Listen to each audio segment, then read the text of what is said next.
नमस्कार। आज का जो टॉपिक है उसमें 10th क्लास के इलेक्ट्रिसिटी चैप्टर में जो हम टॉपिक लेके चल रहे हैं रजिस्टिविटी।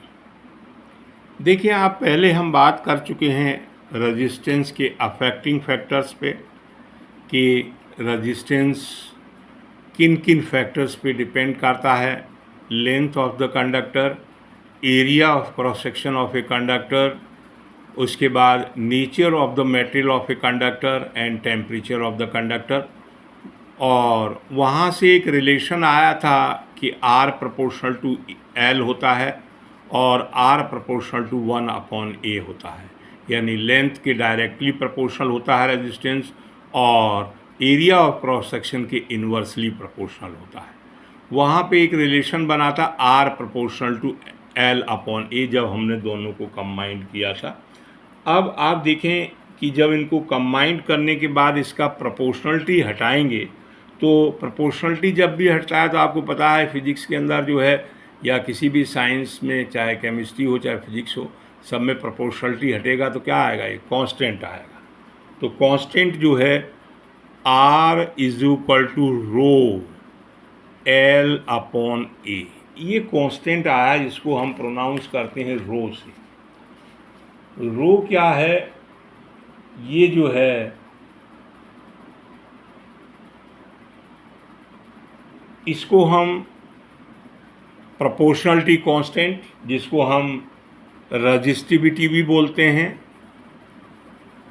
रजिस्टिविटी और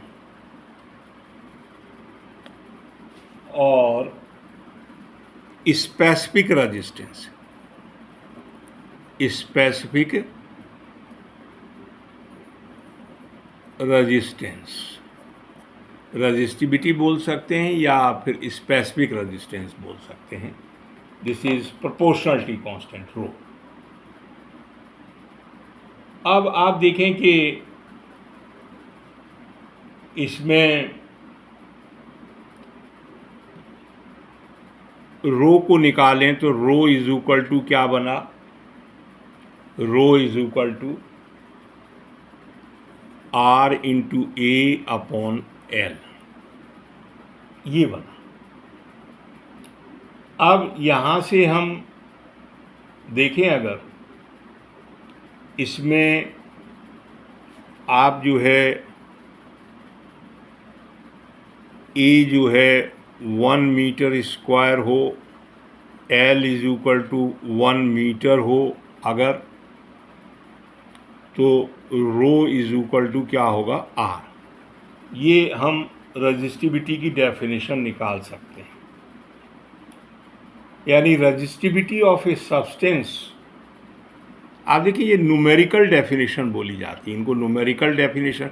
फिजिक्स में डेफिनेशन दो टाइप की होती है, एक न्यूमेरिकल डेफिनेशन होती है, दूसरी कंसेप्शनल डेफिनेशन होती है। जैसे मैंने रेजिस्टेंस वाले वीडियो में रेजिस्टेंस की कंसेप्शनल डेफिनेशन बताई है, फिर उसके बाद देखें आप न्यूमेरिकल डेफिनेशन अलग बनती है। ये न्यूमेरिकल डेफिनेशन है और जनरली न्यूमेरिकल डेफिनेशन ही लिखी जाती है एग्ज़ाम में, ध्यान रखें आप इस बात का। तो resistivity of a substance is numerically equal to resistance of a conductor या resistance of a rod या conductor of that substance which is 1 meter long and 1 square meter in cross section। यानी कहने का पर्पज़ ये है, किसी conductor का cross sectional area 1 metre square हो और लेंथ 1 मीटर हो तो उसका रेजिस्टेंस ही रेजिस्टिविटी होता है। आप देखें कि 1 मीटर स्क्वायर क्रॉस सेक्शन और 1 मीटर लेंथ हो तो क्या बन जाता है, आप देखिए क्यूब बन जाता है। क्यूब बन जाएगा, ये क्यूब। तो सिंपल ये भी कह सकते हैं हम कि रेजिस्टिविटी किसी भी सब्सटेंस की इक्वल है resistance of the substance of cube of side of 1 metre, यानी जिसके फेस का एरिया 1 स्क्वायर मीटर हो और लेंथ कितनी हो 1 मीटर। उसके बाद देखें आपके आगे बात करें इसकी एसआई यूनिट की, तो एसआई यूनिट में आप देखें कि एसआई यूनिट ऑफ रजिस्टिविटी वो क्या होगी एसआई यूनिट, यानी रो इज इक्वल टू क्या निकला RA/L।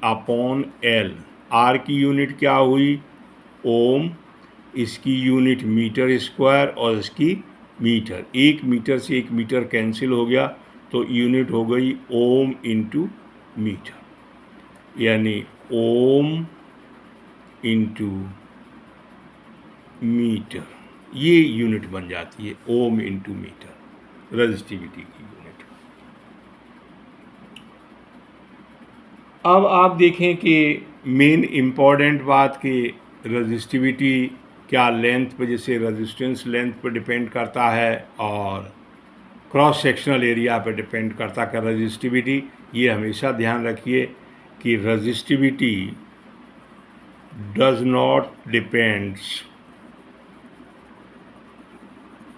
On L and A, यानी लेंथ और क्रॉस सेक्शनल एरिया पे नहीं डिपेंड करती है रजिस्टिविटी।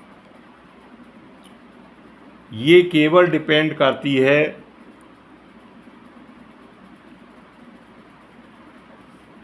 इट डिपेंड्स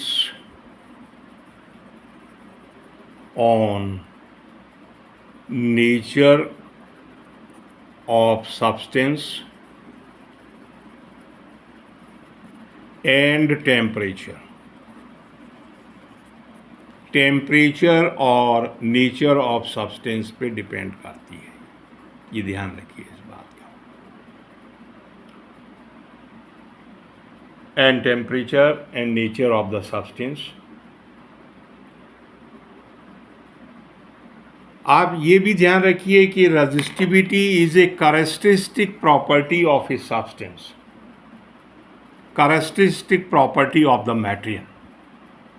आप देखिए इस पे क्वेश्चन बनाया जाता है, बहुत सिंपल क्वेश्चन बनाया, जनरली बच्चे भटक जाते हैं उस क्वेश्चन पे। क्वेश्चन क्या है सुनने की कोशिश करें।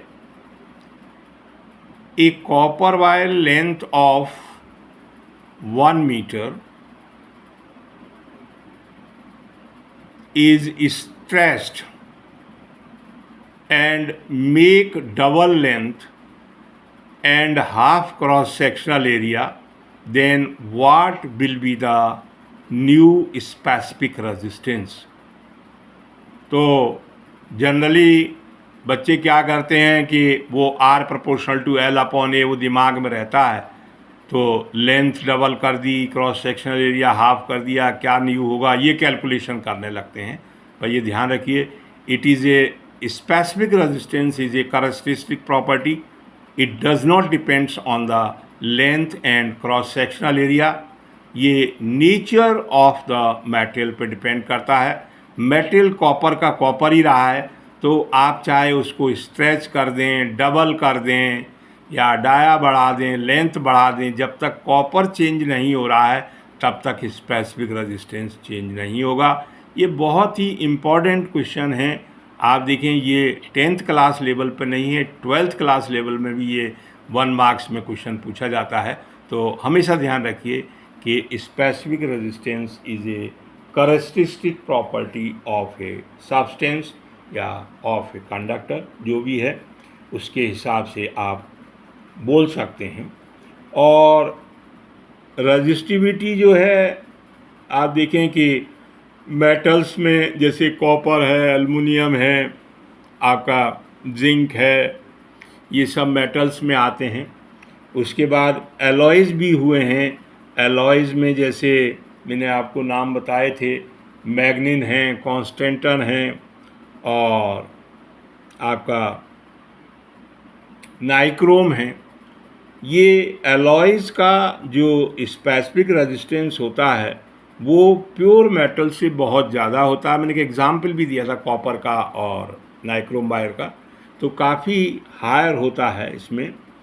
इसीलिए आप देखें कि जो हीटिंग एलिमेंट होते हैं, हीटिंग एलिमेंट जैसे आयरन होता है या इलेक्ट्रिकल हीटर होते हैं, टोस्टर होते हैं, इनमें हीटिंग एलिमेंट लगाए जाते हैं। वो प्योर मेटल के नहीं बनाए जाते हैं हीटिंग एलिमेंट, वो अलॉय के बनाए जाते हैं। और अलॉय में भी आप देखें नाइक्रोम को यूज़ करते हैं ज़्यादातर, जैसे गीज़र हैं, हेयर ड्रायर हैं, कैटल्स हैं, रूम हीटर्स हैं। इनमें जो एलिमेंट हैं उनमें जो मेटल यूज़ किया जाता है वो नाइक्रोम वायर यूज़ किया जाता है। नाइक्रोम का वही आता है क्वेश्चन कि why we are using nichrome not pure metals. तो आप देखिए नाइक्रोम बताया मैंने अलॉय है, इसकी रजिस्टिविटी ज़्यादा होती है, हाई रेजिस्टेंस होता है। यहाँ आपको हीट जनरेट करनी है तो आपको रेजिस्टेंस ज़्यादा चाहिए, क्योंकि रेजिस्टेंस यहाँ पे हायर चाहिए हमको। दूसरा क्या होता है कि ये जो नाइक्रोम है वो उसका ऑक्सीडेशन नहीं होता है। इवन हीटर्स जितने भी हीटिंग एलिमेंट हैं उनमें हाई टेम्परेचर रहता है, तो इसका ऑक्सीडेशन नहीं होता है। इसीलिए हम जितने भी हीटिंग एलिमेंट बनाते हैं वो अलॉयज़ में बनाते हैं, और ख़ासकर नाइक्रोम का। तो one of the good reasoning है ये। मैं इस वीडियो को यहीं पे एंड करता हूँ और आशा करता हूँ कि आपको अच्छा लगा होगा। अगर आपको अच्छा लगा है तो आप देर न करें, फिर आप जल्दी ही चैनल को लाइक करें, सब्सक्राइब करें, और कोई चीज़ समझ में नहीं आती है आपके तो आप ज़रूर कमेंट्स में लिख सकते हैं, मैं आपको एक्सप्लेनेशन भेज सकता हूं। मैंने कोशिश की है कि आपको थोड़ा सा क्लियरिटी मिले, खासकर 10th क्लास के जो बच्चे बोर्ड देंगे इस साल, जो है तैयारी शुरू की है, जिन क्लास शुरू हैं उनके लिए मैं कोशिश कर रहा हूं। आप जो है नेक्स्ट वीडियो में मैं इस पे बेस्ड न्यूमेरिकल डालूंगा आपके लिए, वो आपको करके शो करूंगा। जय हिंद, जय भारत, नमस्कार।